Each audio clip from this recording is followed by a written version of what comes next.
함께 읽습니다. 시작. 보통 외경이라고 부르는 책들은 기록된 것이 아니므로 속하지 않는다. 따라서 이 책들은 하나님의 교회 안에서 아무런 권위도 없고 인간의 다른 기록들보다 더 인정되거나 사용되어도 안 된다. 4항, 5항까지 계속해서 성경의 영감상, 하나님의 성령의 인도하심으로 성경이 기록되었다라는 것, 그것을 우리가 영감되었다, 성령의 인도하심으로 라는 표현을 영감이라고 이렇게 표현을 합니다. 할아버지 영감을 말하는 게 아니고 성령의 인도하심으로, 신의 인도하심으로 이 글이 기록되었다라는 것을 영감, 이렇게 해서 성경에 이 오류가 없이, 신의 말씀이기 때문에 오류가 없이 기록된 하나님의 말씀이라고 하는 이 성경의 영감성과 권위가 성경론에 있어서는 첫 번째로 가장 중요한 것이, 그러니까 기록 성경의 중요성, 그리고 그 기록 성경이 오류가 없다라는 것, 또 그 기록 성경이 권위 있는 하나님의 말씀이다라고 하는 이 고백이 결국 기독교의 출발을 확립하는 것입니다. 근데 이제 자꾸만 기독교라고 주장하는 분들이 성경 외에 어떤 그 자신의 어떤 그 직통 계시라든가 이런 거를 이렇게 자꾸 의존한다든가, 또 아니면 인간의 이성적 판단을 지나치게 의존한다든가, 자유주의처럼, 또 로마 카톨릭처럼 교황이라든가 이런 한 개인의 어떤 판단을 절대화해서 신적 메시지처럼 이렇게 받아들인다든가. 그러니까 이제 성경의 2항, 1, 2, 3항은 결국 성경이라는 게 우리 기독교에 있어서 얼마나 절대적으로 필요하고 중요하고 권위가 있는지에 대해서 계속 확립해 나가는 과정이에요. 그러니까 이런 양극단들과 여러 극단들을 우리가 항상 조심해야 된다는 겁니다. 더더욱 조심하셔야 되는 것은 성경을 인정하는 듯 하면서도 성경을 무시하는 이러한 실천적 무시주의자들. 성경의 영감성은 기본적으로 인정을 하면서도 실천적으로 성경을 권위 있게 인정하지 않는, 그러니까 로마 카톨릭도 거기에 해당이 되는 거예요. 66권을 부정하지는 않습니다. 그러나 성경 66권 외에 다른 걸 또 신적인 어떤 권위 있는 걸로 거기다가 덧붙이는 거예요. 또 어떤 사람은 빼는 것도 문제가 됩니다. 또 신비주의자들은 자기의 어떤 기도 가운데에 느꼈던 직통계시적인 어떤 자신의 어떤 그 육감, 어떤 감각적인 어떤 판단, 이런 걸 또 계시라고 생각을 한단 말이에요. 그러니까 기독교 안에 이처럼 성경을 대놓고 무시하지는 않지만 성경을 은근히 무시하는 이러한 많은 행동들이 있다는 것이죠. 그래서 기독교는 성경을 읽고 성경에 있는 중요한 그 가르침들을 받아들이고 수용하고 실천하는 방식을 통해서 기독교가 세워져 가는 것이지, 성경을 아예 부정하거나 은근히 인정하거나 이런 형태로, 그리고 다른 거를 권위 있게 의존하는 이런 방식으로는 기독교가 세워져서는 안 된다라고 아주 엄히 경고하는 겁니다. 그런 행태들이 교회 역사 속에 너무 많이 있었기 때문에. 그리고 지금 우리 시절에도 마찬가지로 성도들이 성경을 모르는 것이, 우리의 자녀들이 성경을 모르는 것이, 성경을 읽지 않는 것이, 첫 번째, 성경을 읽지 않는 것이, 두 번째, 성경을 읽어도 성경의 내용을 잘 모르는 것이,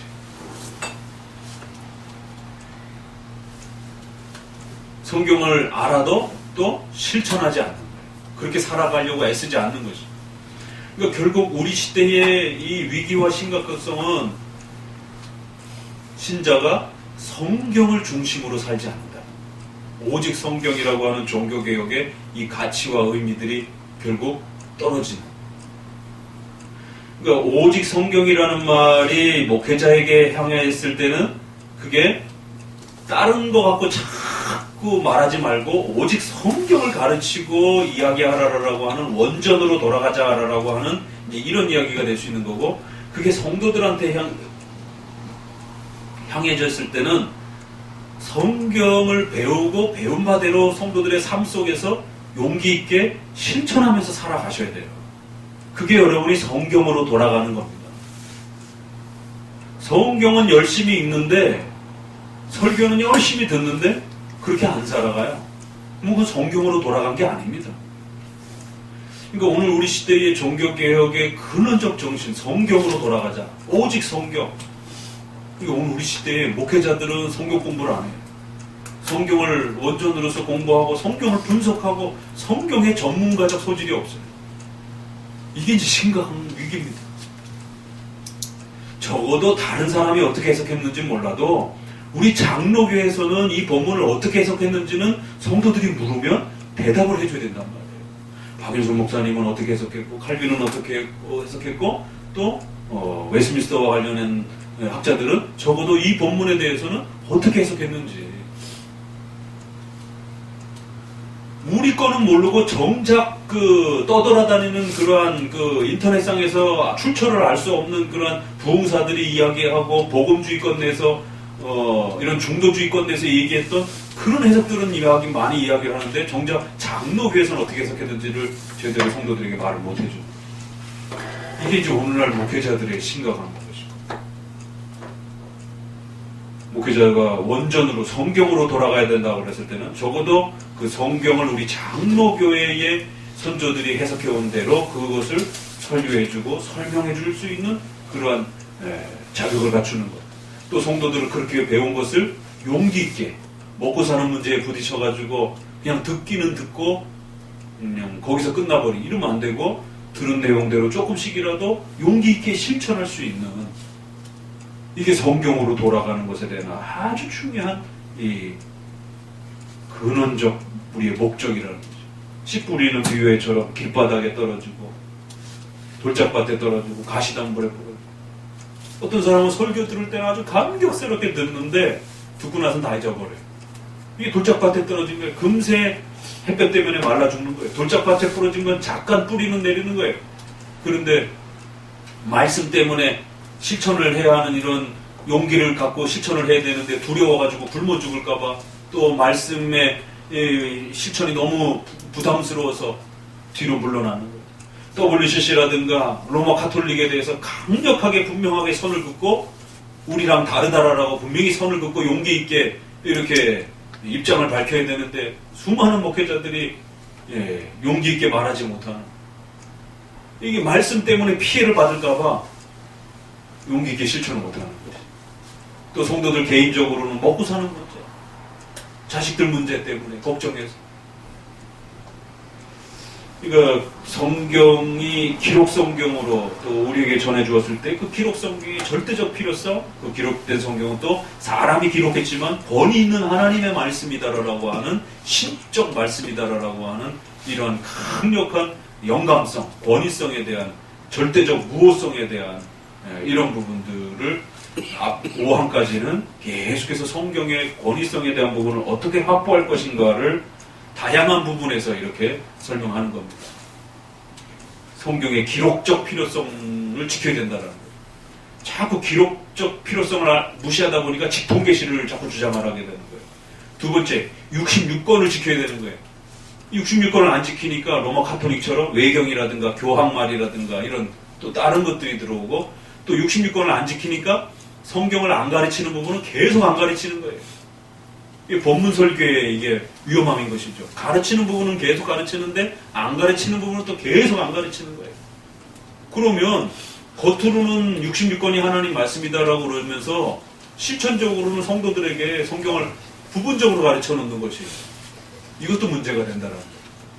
그래서 우리 장로교는 성경 전체를 강의해 주려고 애를 쓰고 거기에 시간을 할애하고 그것의 모든 것을 기독교의 교회에 모든 것을 둔다라는 겁니다. 그렇기 때문에 개혁교회와 장로교회에 오게 되면 무슨 구제 프로그램이라든가 이런 다 여러 가지 교회 행사라든가 성탄절 행사라든가 이런 성도들이 즐기고 그런 이렇게 재미난 이런 프로그램들은 많이 없어요. 왜? 그게 본질이 아니라고 생각하기 때문에. 그런 건 가족들끼리 어디 동호회끼리 얼마든지 즐거움을 누릴 수 있는 그런 부분들 많이 있어요. 교회가 해줄 수 있는 것은 성경을 어떻게 하면 우리 성도들에게 잘 가르쳐서 그 성경이 무슨 뜻인지를 정확하게 꿰뚫을 수 있도록 도와줄 수 있는가. 여기에 교회가 고민을 해야지 교회가 자꾸 복지센터 열어놓고 바이올린을 가르치는 데에 뭐 바둑을 가르치는 데에 뭐 찻집을 열어놓고 무슨 이런 거 하는데 골몰하면 안 된다는 것이에요. 그건 구청에 가서도 얼마든지 하실 수 있는 거예요.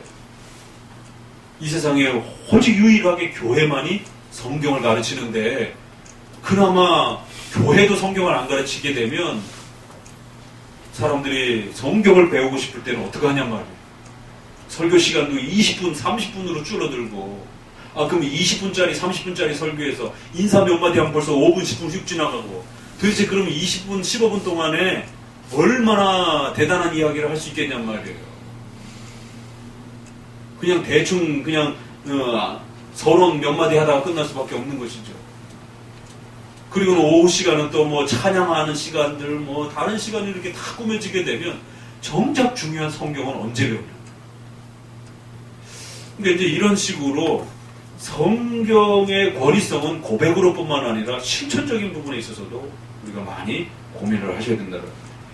이제 사망은 로마 카톨릭과 관련해서 자꾸만 외경이라든가 이런 부분들을 자꾸 추가시키는 이제 이런 부분들이 문제였기 때문에 그런 부분들을 철저히 이제 선을 긋는, 그래서 1546년에 제2경전으로 7권 정도로 이렇게 성경 안으로 가지고 들어왔어요.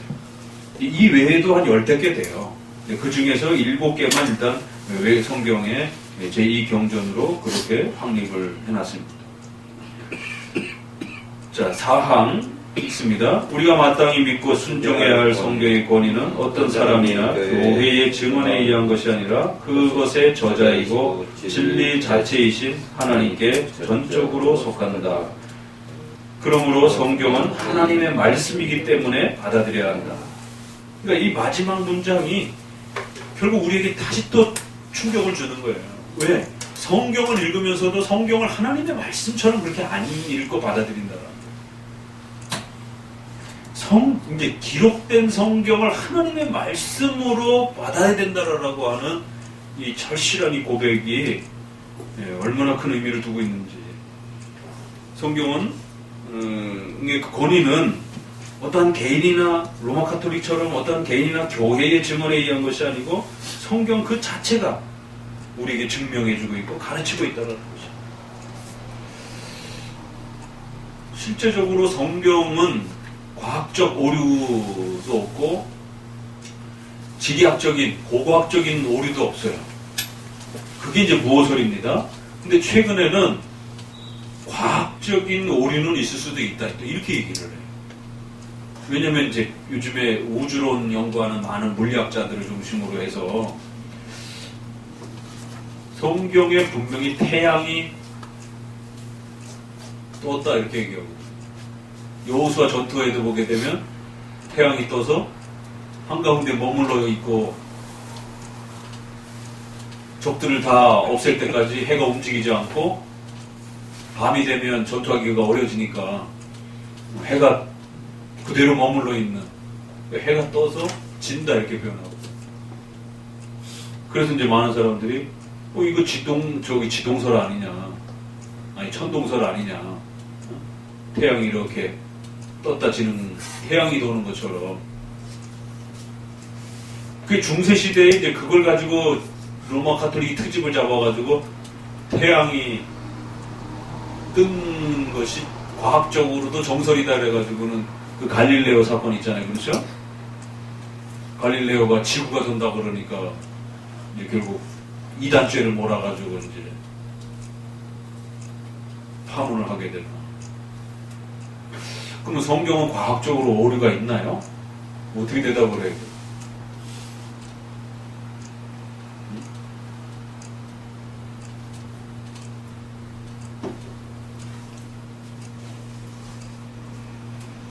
아니? 어떻게 대답을 해요? 분명히 현대과학과 모순되어지는 많은 표현과 부분들이 있어요.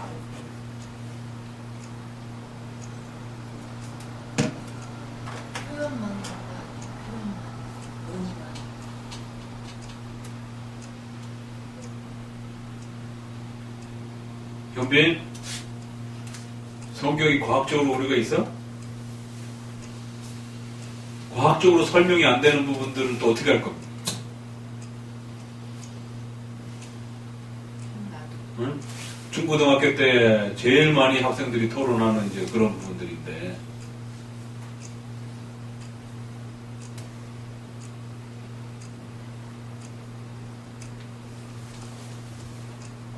과학적으로 조금 차이가 나는 이제 이런 부분들을 창조와 관련해서도 그렇고, 많은 분들은 진화론처럼 그렇게 해서 우주가 만들어졌다라고 하지만 성경은 우주가 창조되었다라고 이렇게 이야기하고 있고,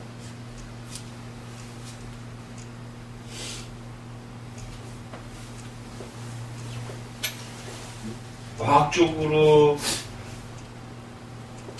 그 이제 역사나 고고학적으로 또 오류가 있다라고 이렇게 또 주장하는 많은 부파들이 있었어요. 근데 그건 조금 이제 사고로 들었지만, 그래서 그거를 변호하려고 기독교 학자들이 자꾸 고고학에 기초해가지고 구약 역사를 증명하려고 하는 이제 그런 또 흐름들이 많이 있었습니다. 그래서 함무라비 법전이라든가 뭐 애굽 문명이라든가 또 최근은 뭐 히타트 그 뭐 그런 종주권 그 계약이라든가 무슨 뭐 이래가지고는 고대 근동의 어떤 자료의 어떤 내용들과 비슷한 부분들을 이렇게 연결해가지고 바로 성경에도 이런 부분이 있지 않느냐. 안 맞는 부분은 어떡할 거예요, 그럼? 그 연대 차이도 느부갓네살 왕부터 시작해가지고 바벨론 왕들도 안 맞는 부분이 많이 있어요. 이름도 그렇고. 그럼 어떡할 거예요, 안 맞는 부분? 그러니까 성경은 역사적으로, 과학적으로는 오류가 있지만 신앙생활하는 데 있어서 신앙적으로만 사용하면 된다. 이제 이렇게 또 주장하는 사람들도 있고.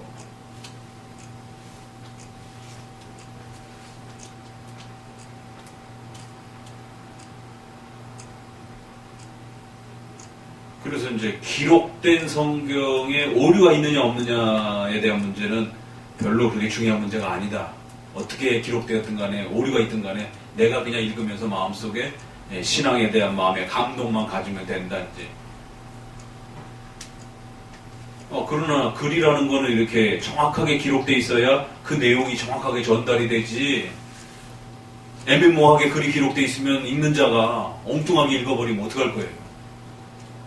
그럼 말이 안 되죠. 그래서 기록 성경과 그 성경이 가르치는 사상과 내용은 동일해야지, 기록이 틀려버리면 내용도 틀려져 버리는 겁니다. 우리가 그걸 수용하면 안 되는 거죠. 역사가 오류가 있다는 것도 받아들이면 안 되고, 과학적인 부분에 오류가 있다는 것도 받아들이면 안 됩니다. 어떻게 과학적으로 오류가 있는 거는 어떻게 대답을 할까요? 최주원님. 네. 선생님 과학책은 아니지만 과학에 대해서 언급하고 있는 거는 오류가 없다. 과학, 신앙을 위한 거죠. 과학 자체를 위한 건 아니잖아요. 하지만 예를 들어서 생물이 질환되지 않고 종류대로 창조됐고 이런 거에 관해서는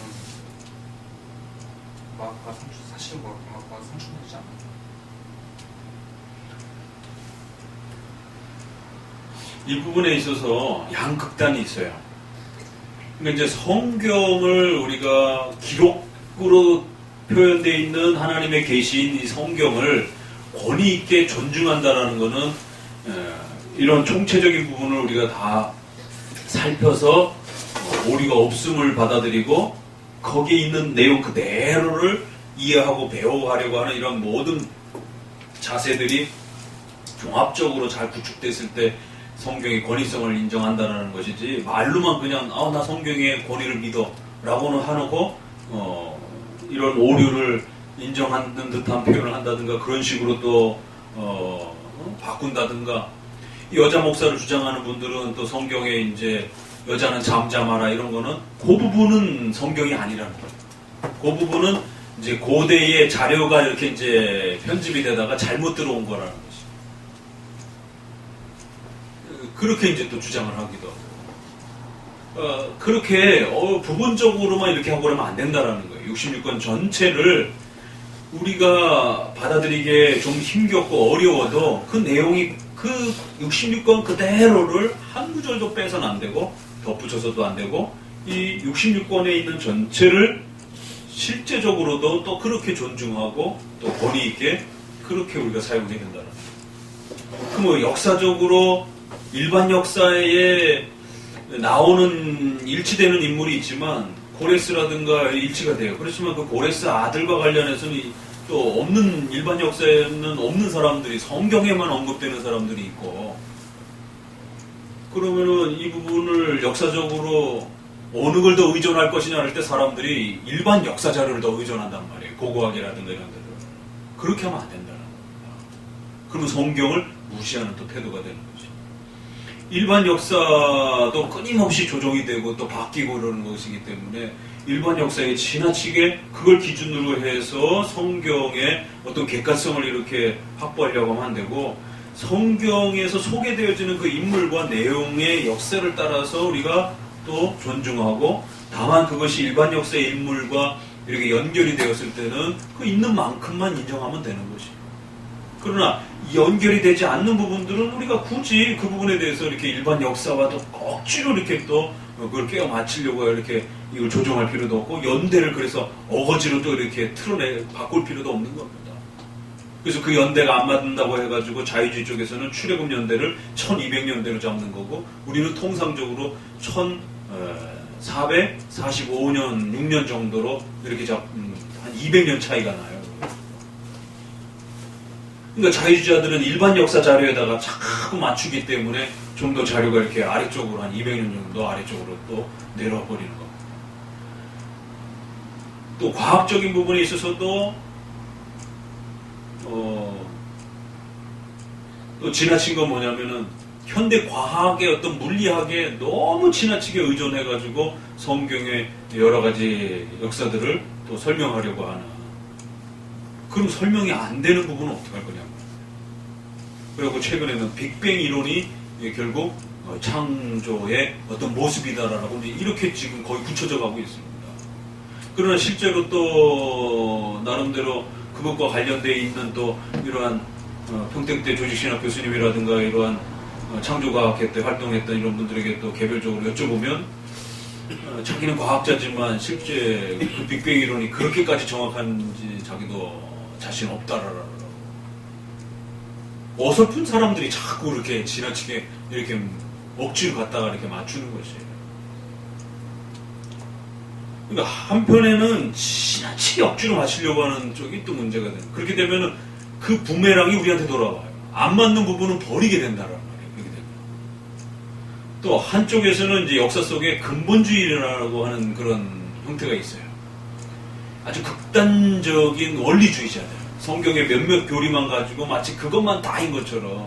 그래서 일반 생활에 대한 부분들을 무시하고 이런 과학적인 지식과 일반 문화에 대해서 완전히 등한시하고 오로지 신앙의 이 몇 가지만을 강조하는 이걸 이제 성경의 요것만 근본이라 생각하고 그것만이 모든 것인 것처럼 학문과 생활과 문화와 전반적인 이런 부분들을 부정하는 듯한 아주 극단적 종교주의자들이죠.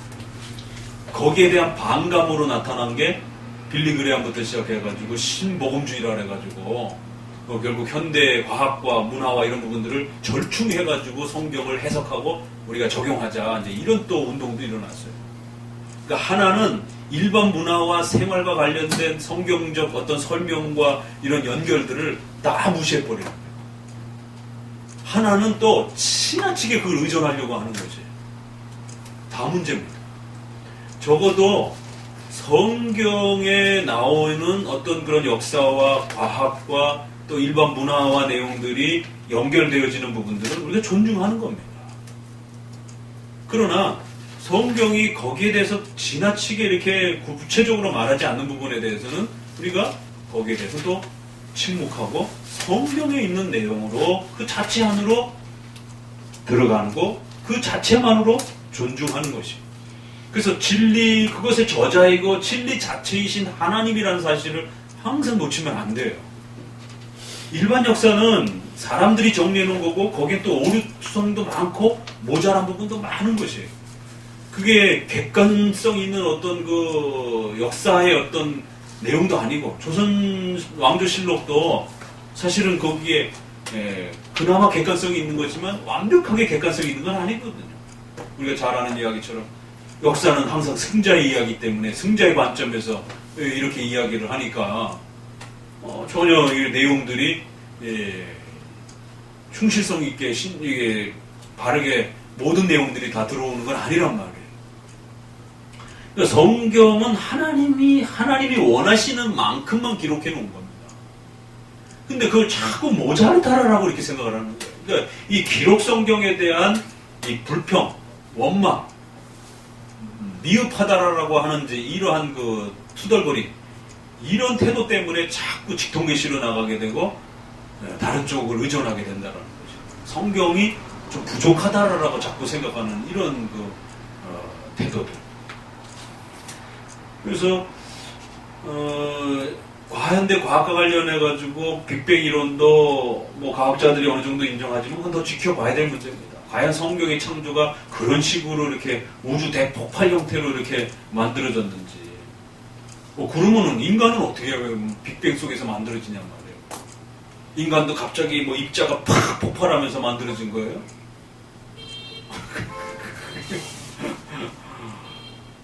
쉽게 설명할 수 없는 부분입니다. 그냥 하나님이 있으라 하니까 그냥 아담과 하와가 그냥 확 있어진 거예요. 그냥 뭐 이렇게 뭐 살이 이렇게 붙고 뼈가 먼저 생기고 그 다음에 이렇게 심줄이 붙고 이렇게 된 건지 아니 그냥 확 생긴 건지 알 수 없는 부분입니다. 그래서 이제 칼빈을 연구하는 이제 학자들은 요 그런 부분들을 이제 적응 계시라고도 이렇게 표현을 해요.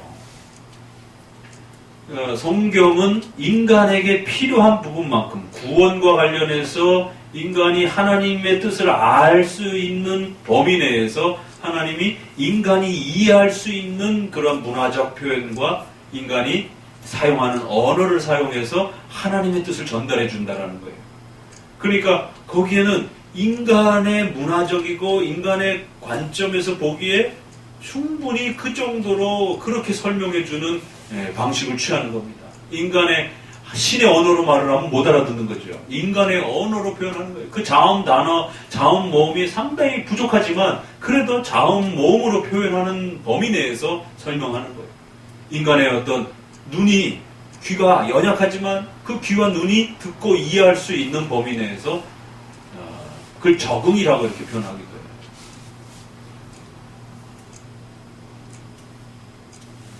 그러니까 태양이 뜬다라고도 얼마든지 이야기할 수 있는 것이에요. 인간의 삶과 인간의 그런 이해적 관점에서는 그 인간이 보는 시선과 이 감각 속에서는 태양이 뜨는 겁니다. 그거를 현대적 과학의 어떤 그 기준에 지나치게 이렇게 그거를 이렇게 묶으려고 하다 보면 성경에 오류가 있다라고 보여지는 거죠. 현대 과학을 기준으로 잡아서 보니까 그런 것이죠. 성경은 성경 그 자체로서의 가치와 권위와 하나님이 계시를 인간이 가지고 있는 언어와 그 시대 속에 전해준 사실을 명심하셔야 되는 것입니다. 그래서 적응 계시라고 하는 형태의 모습으로서 얼마든지 전달되어질 수 있도록. 그러나 그러한 표현들 하나하나가 그 시대뿐만 아니라 또 전 시대를 포함하여 하나님의 뜻으로서 또 이렇게 설명되어질 수 있다는 것입니다.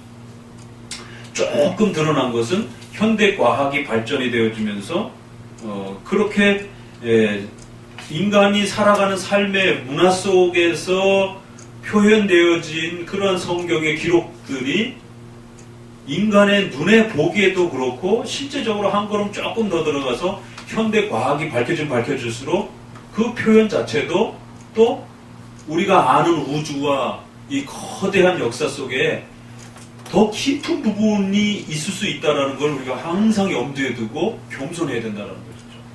한때는 태양이 뜨는 것처럼 보여진 겁니다. 그러나 과학적 사실이 밝혀지면서 지구가 도는 것으로서 이렇게 확인된 것이에요. 그게 객관이다라고 사람들은 생각한 겁니다. 그러나 지금은 태양계가 도는 것까지 발견을 했단 말이에요.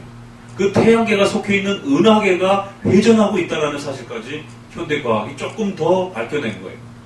그러면 태양도 도는 겁니다. 태양도 뜨는 것이에요. 어느 게 기준점인지는 알 수가 없는 것이죠. 태양계를 기준점으로 보게 되면 태양이 기준으로 해서 모든 행성들이 돌고 있는 것이지만 은하를 중심으로 본다라면 그 태양조차도 일정한 은하의 중심을 가지고 도는 것입니다. 그러면 태양이 지구를 중심으로 해서 떴다라고 표현할 수도 있는 것이에요. 그걸 가지고 굳이 과학적으로 틀렸느냐 안 틀렸느냐. 그러면 이 은하가 도는 이 방식들이 앞으로 더 과학이 발전이 되면서 우주의 신비로움이 밝혀지게 될 때 또 다른 또 표현으로서 얼마든지 또 바뀌어질 수도 있는 거죠. 그러니까 성경이 하나님의 말씀이다라고 했을 때 성경에 표현된 기록 하나하나들이 과학적으로도 또 역사적으로도 또 신앙적으로도 오류가 없는 이 충분성을 놓치게 되면 큰일 납니다. 3장 16절에 보면 모든 성경은 의로 교육하기에 유익하다. 그래서 성경의 영감성을 성경의 권위와 성경은 하나님 말씀이라고 이렇게 이제 이 부분을 가르치기 위해서 표현을 했어요. 신조는 기록된 성경 그 자체의 신적 권위를 강조하여 성경의 영감성을 확립하였다. 성경의 권위는 외부에 의존하지 않고 성경의 저자이신 하나님 자신에게 있다. 이것은 성경의 형식 원리에서 자증성 자체가 신적 성격을 증명한다라고 하는 것이 자체 가신성이라고도 한다. 그러니까 성경 스스로가 객관적 사실을 증명해내고 있기 때문에 충분하다는 거예요. 성경의 신적 권위는 지난 2000년 기독교 역사 속에 가장 많은 도전을 받아온 것이에요. 성경을 중심으로 신앙생활하지 않는 모든 이유는 바로 성경의 권위와 가치에 대한 중요성을 소홀히 할 때 일어납니다. 그래서 종교개혁이 오직 성경을 외친 것이에요. 이 오직 성경에 대한 바른 이해가 없으면 결국 성경 중심의 신앙이 무너진다는 거예요. 이 영감교리는 이제 장로교회에서 신구약 성경은 하나님의 말씀이여 신앙과 본분에 대하여 정확 생활에 대하여 정확 무한 법칙이다라고 이렇게 교회법으로 자리 잡았고 조직신학에서는 이것이 유기적, 축자, 완전 영감이라고 이렇게 표현을 했어요. 왜냐면 영감을 갖다가 우리는 그냥 영감 받았습니다 이렇게 표현하면 되는데 이걸 가지고 또 자꾸 트집을 잡으니까 세분화돼서 유기적, 축자, 완전 영감이라고 표현하기도 합니다. 유기적이라는 말은 기계적이라는 말의 반대 의미입니다. 성경은 인간의 문화와 삶 전체를 사용하는 그러한 유기적이라는 말이 조화라는 말이기도 하고 전체적이라는 말이기도 하고 유기적이라는 말이 조금 어려운 말이지만 통상적으로 그렇게 많이 씁니다. 기계적인 것이라는 것에 반대되는 것이. 그러니까 인간의 삶 전체를 골고루 조화롭게 그렇게 사용한 것이지 무슨 신비한 환상을 봐가지고 받아쓰기 하듯이 기계적으로 그렇게 쓰는 게 아니라는 거예요. 받아쓰기 하듯이 그렇게 썼으면 해석의 여지가 없어져 버리는 거지. 그러나 인간의 삶 전체를 골고루 사용하셔서 기록하셨기 때문에 해석할 때도 역사적 해석을 하셔야 되는 거죠. 그런 초대교회 역사, 또 고대 근동의 역사의 그런 표현은 도대체 어떤 표현이었는가?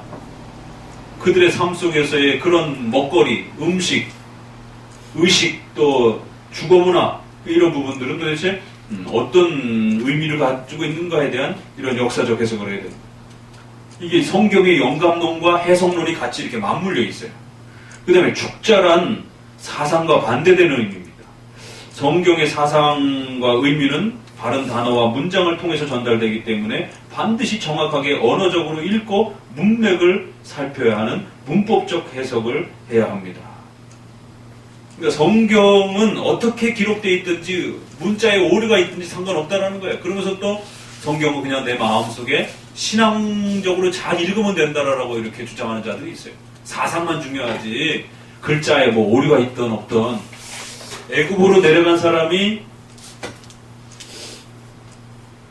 어떤 부분은 70명이라 돼 있고, 또 사도행전에 이렇게 보면은 75명으로 돼 의뢰해요. 야곱의 가족들이. 또 애굽의 포로 생활을 어떤 때는 400년이라고 돼 있고, 어떤 때는 또 430년이라고도 이렇게 표현해요. 숫자상으로 이렇게 같은 사건의 어떤 숫자를 달리 표현하는 그런 부분이 많이 있습니다, 성경에. 그래서 그걸 트집 잡아가지고, 봐라, 성경의 기록들에 오류들이 많다.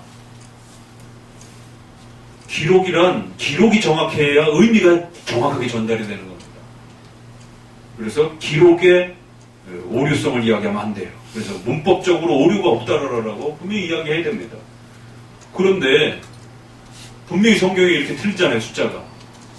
그럼 이건 어떻게 할 겁니까? 아니? 분명히 틀려요. 그럼 어떻게 할 겁니까? 일반 신자들이 묻는단 말이에요, 이런 질문들. 성경 읽다 보니까 숫자가 틀린데요?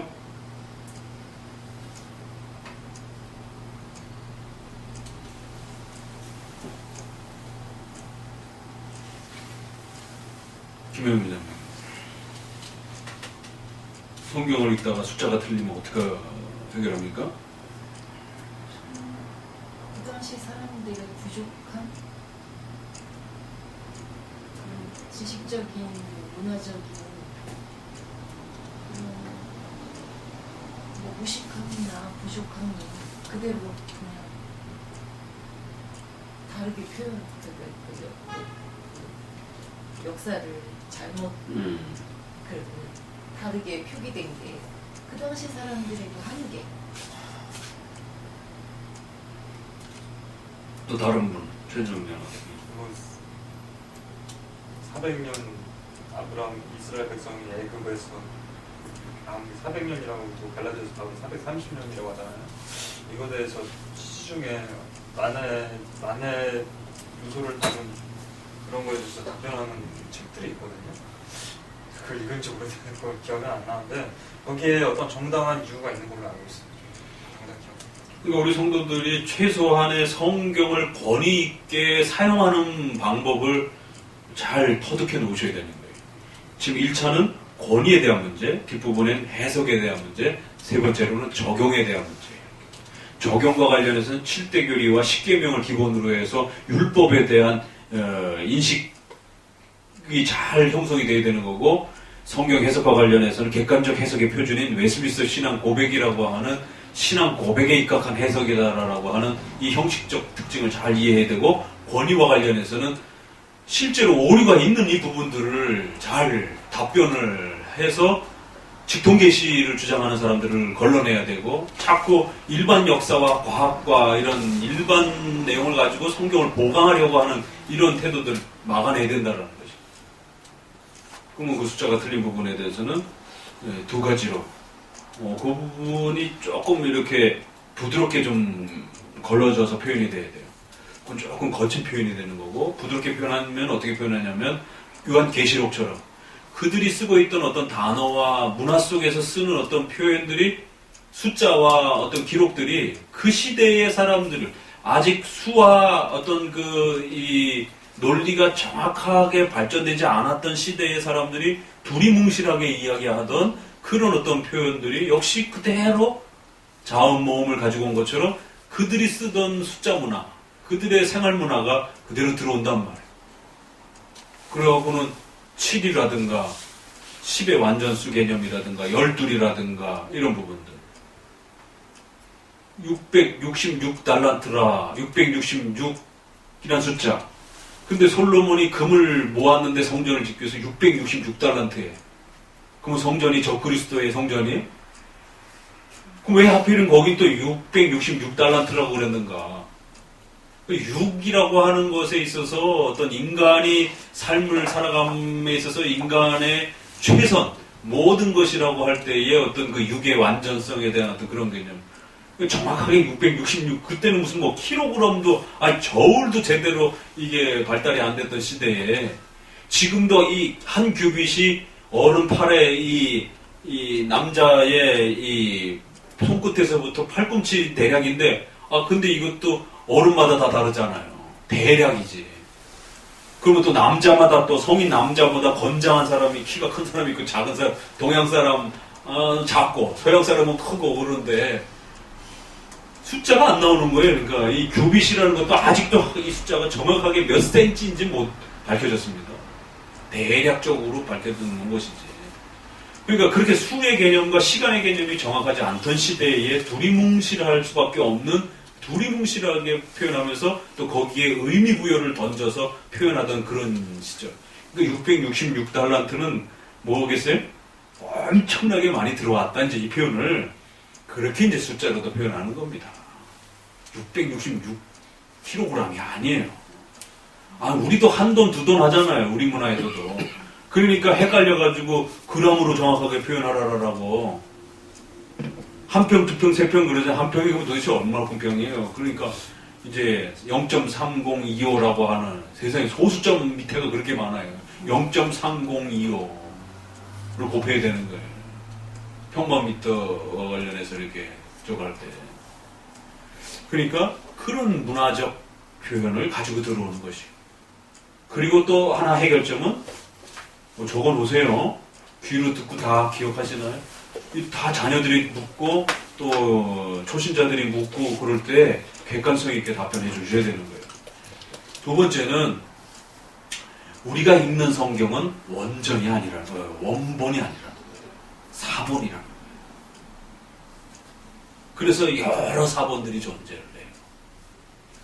그래서 사본상의 차이가 나기도 하는 것입니다. 그랬을 때 그러한 숫자의 하나 둘은 성경의 본질을 해치지 않는다는 거예요. 그래서 충분히 용납 가능한 오류예요. 그래서 우리가 사본의 오류는 이야기하는 겁니다. 원본의 오류가 없다라고 말을 하는 거예요. 그럼 원본은 있지도 않으면서 어떻게 오류가 없다라고 얘기를 합니까?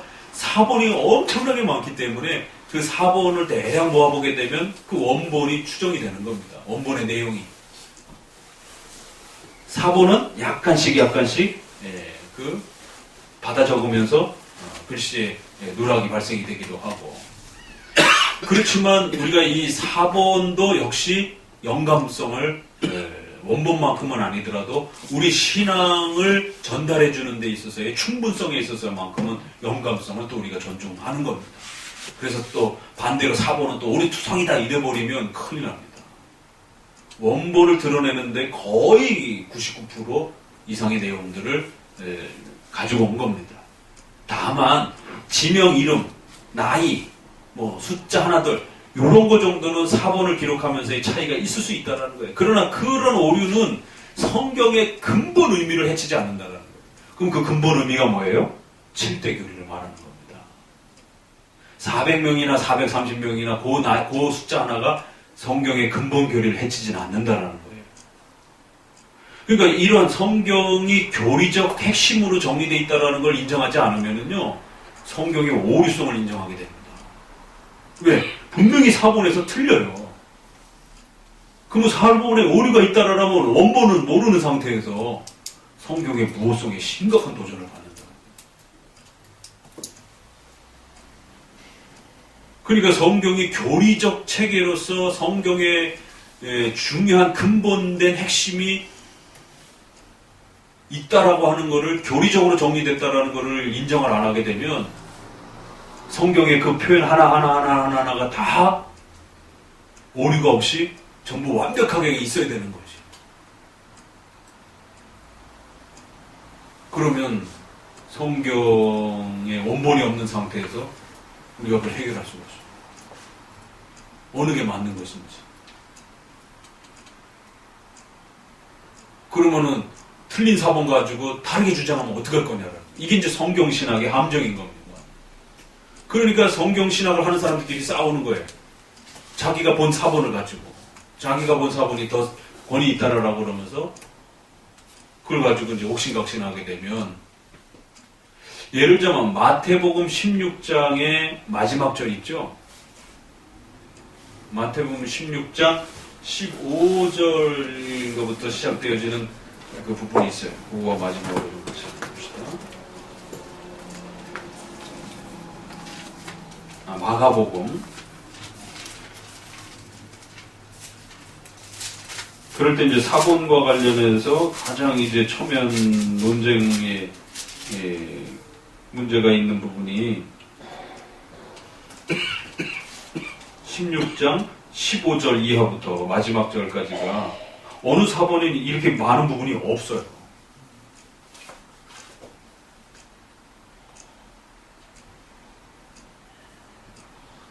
그런데 지금 우리가 가지고 있는 성경은 여기 다 들어가 있잖아요.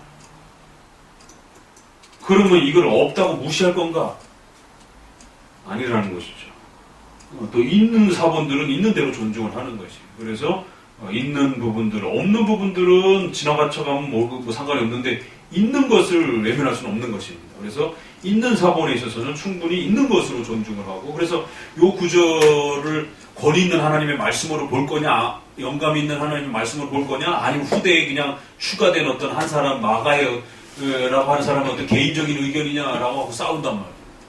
그러나 적어도 성경의 이 객관성을 확보할 때 이 부분까지 있는 사본이 있기 때문에 이 부분은 객관성 있는 66권의 한 부분으로 들어오는 겁니다. 그러니까 이처럼 사본의 그 연약함에 대한 문제. 근데 하나님이 원본을 없애버렸어요. 원본을 아직도 못 찾고 있어요. 왜 원본을 없애버렸을까요? 너는 왜 성경이 이렇게 중요한데 원본이 없을까요? 원본이 있으면 이런 거 다 해결돼 버렸잖아요.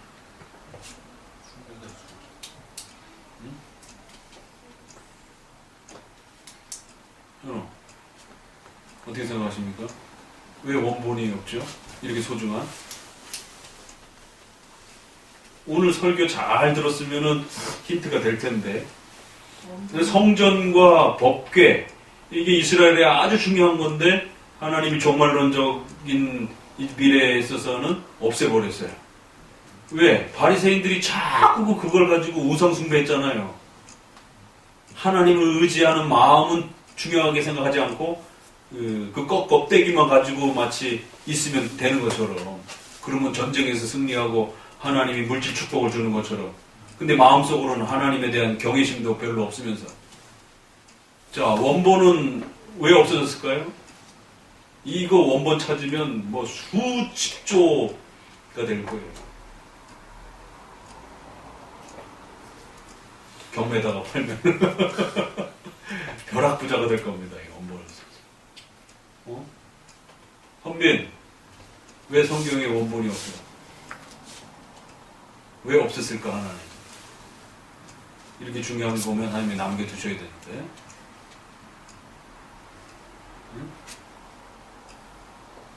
힌트 얘기해 줬잖아요. 성전이 남아있으면 그 겉에만 보고 우상숭배에 빠질 수 있는 것이죠. 원본이 성경이 있다라면 비슷한 일이 일어나는 거죠. 정작 중요한 성경의 내용은 안 읽고, 야, 이게 모세가 십계명이 저기 뭐야 시내산에서 받아온 거래. 그 두 돌판도 어디 갔는지 없어졌어요. 그 최초의 하나님이 기록으로 남기신 친히 써놓은 하나님 말씀이잖아요. 나머지는 또 사람이 쓴 거고. 이름 또 이것도 차이가 발생이 된 거예요.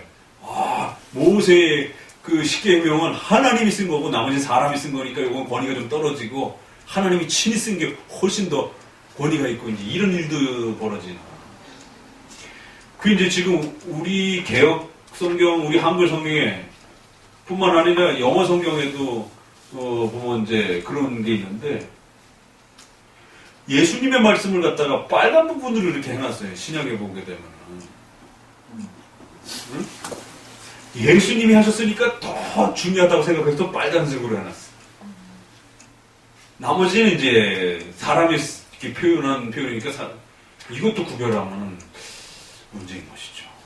그러면 예수님이 하신 말씀은 조금 더 직접적으로 말씀하셨으니까 의미와 권위가 더 있는 것처럼 혹시라도 생각될 수 있고, 사도들이 얘기한 건 사람이 이야기한 거니까 이러면 안 된다라는 거예요. 66권은 어느 부분이든지 똑같이 다 권위 있는 하나님의 말씀이라는 거예요.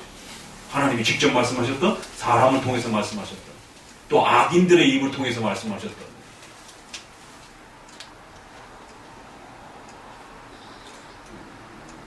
원본이 있으면 그 뭐 저기 사우디 왕자라든가 그 예수님의 그림 뭐 미켈란젤로인가 그린 거를 5천억에 팔렸대는데 그래갖고 그 이슬람 국가인 사우디 그 저기 뭐야 아부다비인가 그 빌딩이 큰 거 있는데 어디야? 우리나라 많이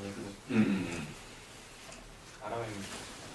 아무튼 거기다가 전시해놨다고 그 사람들이 아니 왜 예수님의 그 초상 그림을 갖다가 이슬람 국가 거기다 갖다 걸어놨을 거라고 사람들이 굉장히 의아해한다는 그게 5천억에 팔렸다 그러고 그러더라고요.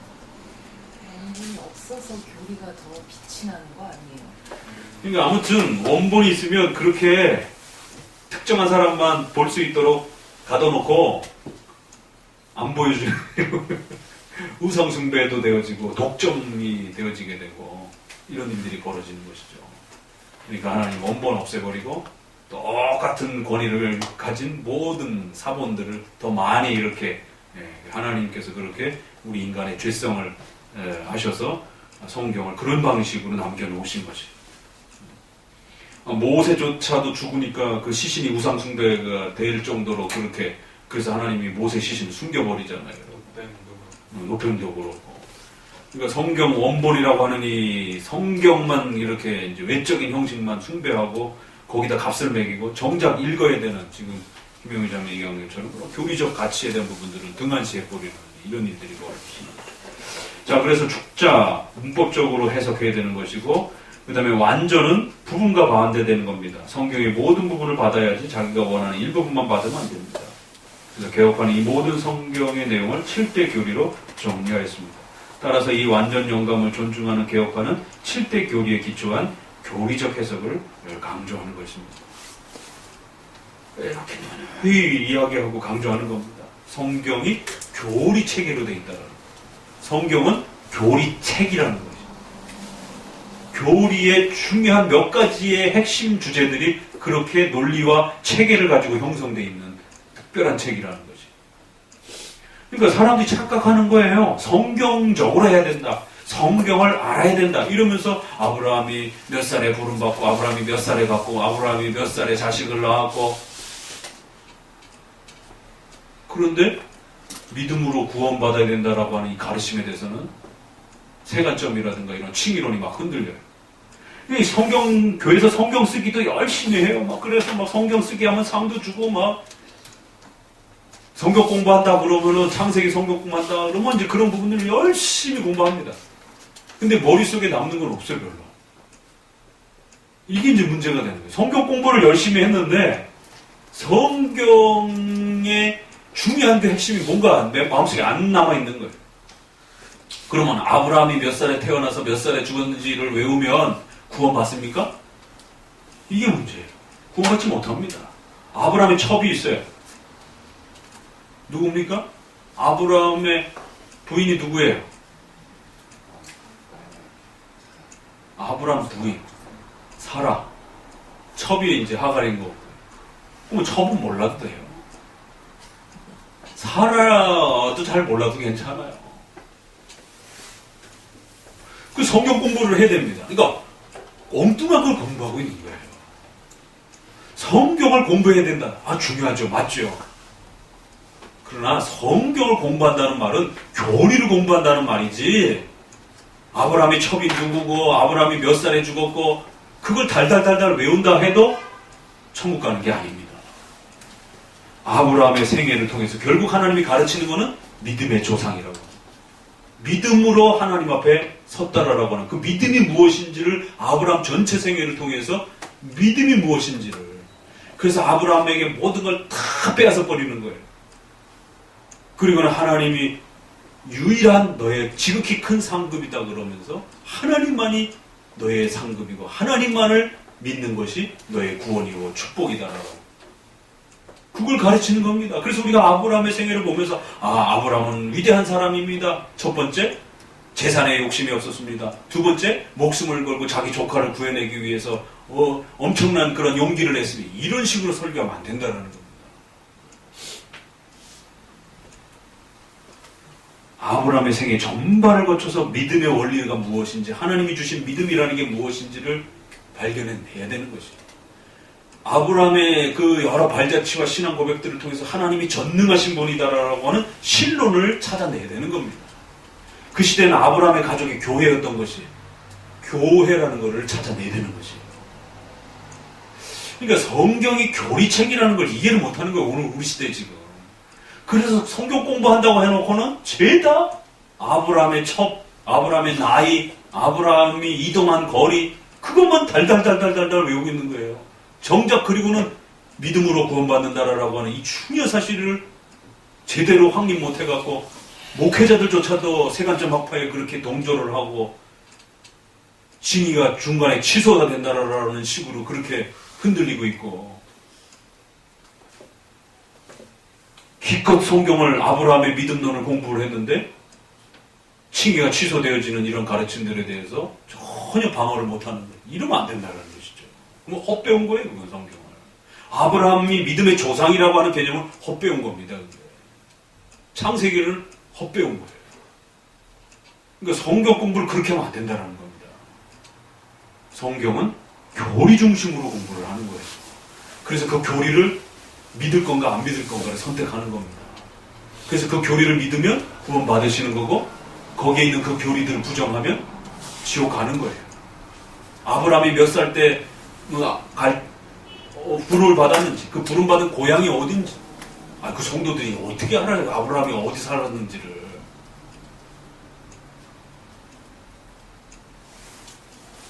우르에 살다가, 갈대 우르에 살다가 하란을 거쳐가지고 가나안으로 들어왔어요. 아브라함 고향 몰라도 괜찮아. 근데 그거 달달달달 외우는데 시킨다라면 어떡하냔 말이에요. 목사님들은 설교를 해야 되니까 신학교에서 그런 배경사를 가르쳐야 되겠죠. 그럼 배경사지 본질이 아니란 말이에요. 이거 오늘날 성경 쓰기, 성경 공부 이런 것들이 수박 겉핥기식으로 되어지고 있는 거예요. 성경이 중심인 교리를 공부를 하지 않고. 오늘 성경의 영감을 우리가 존중한다라는, 성경의 권위를 존중한다라는 게 이처럼 결국 성경이 하나님의 말씀이기 때문에 성경 공부한다고 그래놓고는 엉뚱한 거를 공부하는데, 이런 실태까지 좀 한번 총체적으로 다 좀 살펴보았습니다.